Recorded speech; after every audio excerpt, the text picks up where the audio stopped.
자, 이제 또 수급 가봐야죠. 수급은 변화가 좀 있습니까? 네, 현재 수급 상황 체크해 보시면요. 그래도 시장이 계속해서 반등하려는 모습 보여주고 있습니다. 일단 개인만을 매수하던 코스피 시장의 거래 주체는 기관의 주체로 바뀌었고요. 코스닥 같은 경우에는 개인과 덧붙여서 기관까지 매수하고 있는 모습 나타나고 있는데요. 어떤 종목을 담고 있는지 그 종목까지 함께 알아보겠습니다. 이 시각 외국인의 매수 동향 보시면요. 두산 에너빌리티, 카카오, 대한전선 등을 담아가면서 SK 하이닉스 팔고 있고요. 지난주 금요일 시간 외에 상승 나왔던 한화오션을 비롯한 한화그룹주, 알테오젠까지 매도하고 있는 모습 확인되고 있습니다. 기관의 매수 동향 보시면요. 오늘 AI 관련 종목들에 대한 매수가 확인되고 있죠. 네이버부터 카카오 담고 있고 외국인과 함께 두산 에너빌리티 담아가고 있습니다. 다만 삼성전자, SK하이닉스, 또 ABL 바이오 등 코스피와 코스닥 내 시총 상위 종목들은 매도세 보이고 있는 모습 확인되고 있습니다. 그래서 오늘의 첫 번째 수급 특징주는 이 두산 에너빌리티 함께 체크해 보려고 하는데요. 이 대미 투자의 원전도 포함이 되어 있죠. 이 두산 그룹에 대한 기대감이 커지고 있는데요. 오늘 원전주에 대한 전망 함께 짚어보도록 하겠습니다. 네. 자, 기관의 수급이라 독특하네요. 자, 수급 풀어주실 분은 헤르메스 스탁의 김시은 팀장 나와 있습니다. 어서 오세요. 네, 안녕하세요. 기관이 좀 사서 막는 데입니다. 창구지도인가? 예전에는 그런 게 있었단 말이에요. 지금도 있는지 잘 모르겠어요. 정통부, 정보통신부, 우정사업부, 우체국, 연기금 이러면 뭐 사학연금, 국민연금 이런 데다가 이제 전화하는 거죠. 하지 마. 네. 뭐 그렇게까지는 아니고 사실 지난주 금요일 날 이 수급이 엉킨 게 이제 재료가 등장하고 매도가 매도를 부르는 프로그램 매도가 엉켜 들어오면서 막 쫙 빠졌잖아요. 시원하게 빠져버려가지고 아주 비도 그냥 시원하게 내리고. 자, 시원하게 빠졌으니까 또 시원하게 올라야 됩니까? 수급을 시원하게는 모르겠습니다. 모릅니까? 네. 그게 이제 오늘 수급 보시면 장 초반인데도 불구하고 그렇게까지 또 많이 들어오고 있지는 않아요. 매수가? 매수도 그렇고 특히나 이제 메이저 쪽에서의 매수 주체가 그렇게까지 많이 들어와주고 있지는 않은데 오늘 국회에서 본회의가 2시에 예정이 되어 있습니다. 그러면 그거에 대한 내용을 그래도 확인하고 싶어하는 심리 플러스로 사실 우리 금요일 장 같은 경우가 다른 나라들 대비했을 때 많이 빠지기도 했어요. 그래서 그거에 대한 되돌림 정도로 보시는 게 맞지 않을까라는 생각을 가지고 있어서 아직까지 이번 주 같은 경우에는 이제 세법이라든지 좀 정치적인 노이즈에 따라서 좀 흔들릴 수 있는 시장이지 않을까라는 생각을 가지고 있습니다. 대표적으로 오늘 원전 같은 경우도 올라가고 있는데 또 지난주 같은 경우에 조선이 또 많이 올라왔습니다. 그만큼 지금 주도 섹터 내에서도 순환매가 굉장히 빠르게 돌고 있는 시장이라고 보시면 좋을 것 같아서 오늘 시장 역시도 이제 대다수가 올라가고 있기는 한데 그 안에서도 이제 매수에 대한 부분들을 적극적으로 하시기보다는 그래도 이제 순환매 흐름에 의한 것일 수도 있으니 조금은 눈치를 볼 필요는 있지 않을까 이렇게 말씀드려보도록 할게요. 네, 아직도 눈치를 봐야 된다. 뭐 매일 눈치 보죠. 네. 자, 그래서 뭐 두산 에너빌리티 처음에 수급이 특징이라고요? 그렇죠. 외국인과 기관이 오늘 함께 매수하고 있는 특징적인 종목입니다. 왜 사는 것 같아요? 그냥 단순히 기계적으로? 기계적일 수도 있고요. 이제 미국 쪽에서 팔리세이드 원자력이 또 이제 운영 재개 승인을 받았다. 이런 내용들이 나왔습니다. 지금 뭐 팔리세이드 같은 경우가 공식적으로 폐쇄한 후에 다시 가동을 할 수 있는 허가를 받은 첫 번째 원자력 발전소라고 보시면 좋을 것 같은데 지금 이런 내용을 보게 되었을 때 그러면 지금 원전 같은 경우는 가동을 폐기했는데 운영으로 해야 할 만큼 좀 원자력에 대해서 니드가 좀 필요한 상황이라 보시면 좋을 것 같아요.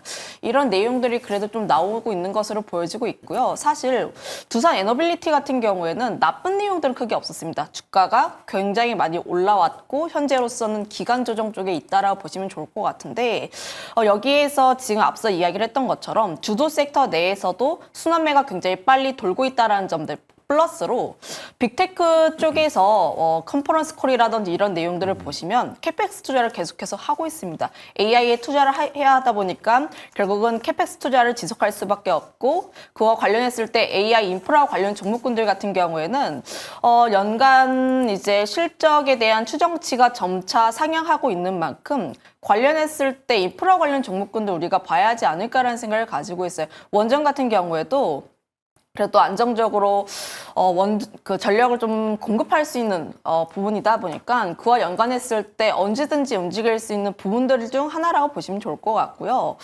다만 이제 두산 에너빌리티의 단점이 굉장히 급격하게 올랐던 만큼 기간 조정을 어느 정도는 거치고 있다라는 겁니다. 그래서 일정 박스권 라인대에서만 움직이고 있는 모습들인데 여기서 이제 상방을 어떻게 뚫어주는지 여부가 가장 중요하다라고 보시면 좋을 것 같아서 현재 같은 구간에서는 두산 에너빌리티 혹은 원전을 보겠다 하시는 분들은 지금 보셔도 괜찮기는 해요. 그런데 이전만큼의 급격한 상승세를 기대하시기보다는 천천히 모아가는 관점이 맞지 않을까 이렇게도 보고 있습니다. 오늘 오를 때는 별로다. 뭐지? 두산 에너빌리티. 아니야, 그게 전략이 그래서? 전략은 매수로 이야기를 드렸는데 매수. 이제 원전을 보면 항상 저는 이야기를 드리는 게 원전에서 볼 거면 두산 에너빌리티와 BHI를 보라. 네. 이렇게 항상 이야기를 드려요. 그리고 이제 원전에서 항상 변동성이 크게 나올 수 있는 종목군이 이 두 종목이 먼저 움직이고 그다음에 후발 종목군들이 크게 움직이고 있는데 결국 지금 원전이라는 게 사실은 스토리로 움직입니다. 우리가 앞서서 이야기를 했던 것처럼 AI 쪽에서 인프라 투자라든지 이런 내용들이 돌 때마다 항상 뭐 전력 인프라 관련 종목군들, 전력기기 종목군들, 원전 혹은 반도체 이렇게 순환 흐름들이 돌면서 스토리상으로 움직였었는데 이제는 이거를 확인해야 하는 구간대라고 보시면 좋을 것 같아요. 결국 가장 중요한 게 수주라고 보시면 좋을 것 같은데 거기에서 수주 잔고를 굉장히 잘 받고 있는 게 두산 에너빌리티와 BHI라고 보시면 좋을 것 같습니다. 거기에서 BHI 같은 경우에 이제 뭐 원전보다는 다른 부분들이긴 한데 그럼에도 불구하고 수주 잔고가 기존에서 굉장히 탄탄하게 잘 받아주고 있다는 것은 다시 이야기했을 때 실적으로 전환할 수가 있다라고 보시면 좋을 것 같고요. 지금 변동성이 굉장히 큰 시장이라고 보시면 좋을 것 같아요. 그럼 변동성이 굉장히 큰 시장 속에서 이슈라든지 뉴스가 붙고 있는 상황 속에서 그래도 실적이 탄탄하게 나와주고 있는 종목군들 같은 경우에는 그래도 하방이 크게 빠지지는 않을 것 같다. 그러면 눌림이 나왔을 때 매수를 해도 좋은 구간대가 아닌가라는 의견을 한번 드려보도록 하겠습니다. 네. 매수라는데? 저도 이 시장의 심리에 오늘 좀 연결되어 있는 기업인 것 같아요. 다른 걸 매수하지 못하겠고 또 다른 기업들을 보자니 뭐 노란봉투법부터 법인세 인상 결국 다 기업들이 외국에 갈 것 같은데 뭘 투자할까 하면 미국과 관련된 걸 투자하자. 네. 관세 협상 결과 나왔으니까 미국에 투자한다고 하는 뭐 조선부터 여러 가지가 꼽히고 있잖아요. 그중에 원전도 미국에 투자를 하겠다라고 나오다 보니까 오늘 뭐 현대건설도 투자한다라는 내용 나오면서 두산그룹이 그동안 원전 수출에 있어서 가장 큰 걸림돌이었던 웨스팅하우스의 인수를 추진할 수도 있겠다라는 가설이 시장에 나오면서 그러면 정말 앞으로도 좋아질 수도 있지 않을까. 얘네를 좀 사보자라고 하는 좀 그런 심리적인 해석이 있지 않았을까라는 생각이 들거든요. 인수는 쉽지는 않겠지만 모르죠. 네. 일본이 미국의 US 스틸을 인수할 때도 뭐 논란은 많았으면 결국에 인수했거든요. 네. 우리나라가 25일로 아직 확정은 아닌 것 같은데 이재명 대통령과 트럼프 대통령의 정상회담을 예상하고 있죠. 그러면은 이번에 관세 협상에서 이제 마스카를 가져갔잖아요. 마가에다가 쉽 빌딩 해갖고 껴넣듯이 이번에 이재명 대통령이 갈 때는 만가 이렇게? 만가? 네. 뉴클리어? 네. 만들 거 없잖아요. 그렇죠. 네. 아예 진짜 웃자고 한 얘기는 아니고 뭔가 전략적으로 그렇죠. 미국이 지금 조선소가 부족하다고 하면은 우리 거기에 또 건설에서 원자력 건설 우리가 지어줄게. 네. 그런데 이제 웨스팅하우스를 인수를 해갖고 짓는 거는 쉽지는 않겠지만 어찌됐든 간에 뭐 들이밀어야 될 거 아니에요. 지금 우리가 뭐 이 찬밥도 없고 가릴 때는 아닌 것 같고 네. 안에서 세금 가지고 그러지 마시고 밖에 가서 그죠? 그렇죠. 이제 우리나라 같은 경우에 사실 이제 내수보다는 수출 국가이다 보니까 결국 환율도 안정화시키기 위해서는 수출이 안정적으로 나와줘야 됩니다. 거기에서 또 큰 발판이 되면 좋긴 하겠습니다만 네. 다만 이제 웨스팅하우스 인수에 대한 내용들은 이제 확인이 될 때까지는 우리가 그래도 이제 확인되면 좀 더- 주간 저기가 있을 텐데. 만약에 그렇게 인수가 인수가 된다면 결정됐다 정말 그러면 주가 좋겠지만 저기가 있을 텐데. 구체적인 내용들은 조금 더 봐야 할 필요가 있지 않을까라는 네. 생각을 가지고 있어요. 결국 우리가 이제 거기에서 실제로 건설을 짓는 거는 불가능에 가깝지 않을까라는 생각을 가지고 있고 워낙 천문학적인 돈이 들어가다 보니까 인수가 그래도 가장 유력하지 않을까라는 생각을 가지고 있는데 다만 이제 기사를 하나 보긴 했는데 옛날 기사여가지고 지금 웨스팅하우스가 23년에 이제 한 컨소시엄이 인수된 상태라고 합니다. 한 기사를 본 게 있는데 이게 좀 옛날 기사여가지고 아직까지 제가 오면서 확인은 되진 못했어요. 그래서 이거에 대한 내용들이 어떻게 진행이 되는지는 조금 더 확인을 해볼 필요는 있지 않을까라는 생각을 가지고 있고, 그리고 지금 뭐 재검토에 대한 단계이고 구체적인 내용들 자체가 없다 보니까 이거는 하나의 이제 꼭지, 그러니까 이제 모멘텀 중 하나다 정도로만 보시는 게 맞지 않을까라는 의견 드리겠습니다. 네. 자, 두산 에너빌티는 일단 매수 의견인데 저도 매수 쪽에 네. 동의를 좀 하고 싶고. 두산 에너빌리티부터 두산까지 결국 그 인수 추진부터 AI 기대감까지 함께 가져갈 수 있기 때문에 보는 건 필요하다라고 생각합니다. 오케이, 보기만 하자. 네. 반망이네요. 여긴. 두 번째 기업은? 네, 오늘 두 번째 기업은 반도체너에서 이수페타시스 함께 살펴보도록 하겠습니다. 오늘 상승세 보여주고 있는데요. 반도체 향후 전망에 대해서 다시 한번 짚어보면서 앞으로에 대한 전망 함께 알아보도록 하겠습니다. 이수페타시스는 오늘 뭐 수급에 누가 들어오는 거예요? 외국인, 네. 외국 창고? 오늘 이수페타시스 같은 경우에는 외국인 투자자가 매수를 하고 있거든요. 그러네요. 지금도 릴로드 해보니까 10시 40분 현재 외국인 순매수 상위는 첫 번째가 두산 에너빌리티, 네. 그다음에 삼성전자, 카카오 우리가 다루고 있던 거, 그다음이 기아, 한국전력, 이스페타시스 이렇게 나오네요. 이스페타시스. 뭐 이제 외국인 쪽에서의 매수가 꾸준하게 오늘만 들어온 게 아니고 꾸준하게 들어왔던 종목 중 하나라고 보시면 좋을 것 같은데 제가 이 종목 보니까 예전에 이제 이야기했던 게 좀 생각이 많이 나더라고요. 이제 네.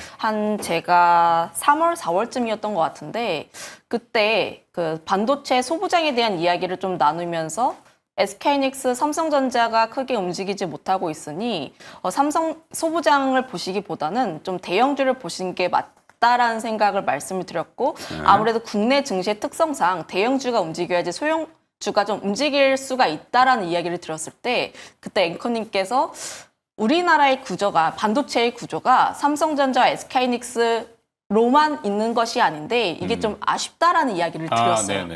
그러면서 이제 그때 이야기를 드렸던 게 SNS텍 이렇게 뭐 중국이라든지 혹은 이스페타시스처럼 엔비디아라든지 좀 글로벌적으로 기업을 다변화한 기업들 같은 경우에는 그래도 괜찮지만 아직까지 우리나라의 국내 특성상 분위기가 그렇게 형성이 될 수밖에 없다라는 이야기를 들었었는데 네. 지금 그거와 비슷한 상황이지 않을까라는 생각을 갖고 있습니다. 결국 그때 이야기를 했었던 게 SK하이닉스라든지 삼성전자 향이 아니라 그 외 쪽에서 실적이 잘 나와주고 있고 특히나 1분기 실적, 2분기 같은 경우에도 좀 실적이 잘 나올 것 같은 기업들 같은 경우에는 주가가 우상향하고 있고 수급이 들어와주고 있는 모습들을 보여주고 있기에 결국은 이 종목 역시도 엔비디아의 영향에 의한 실적 호조에 의한 종목군이라 보시면 좋을 것 같아요. 그러면 여기서 가장 중요한 게 과연 얼마만큼 실적이 잘 나올 것인가 이거인 것 같습니다. 그런데 지금 MLB 같은 경우로 보게 되었을 때 지금 슈티지 현상 계속 나와주고 있고 그거에 따라서 피가 계속 올라와주고 있는 상황이라고 보시면 좋을 것 같아요.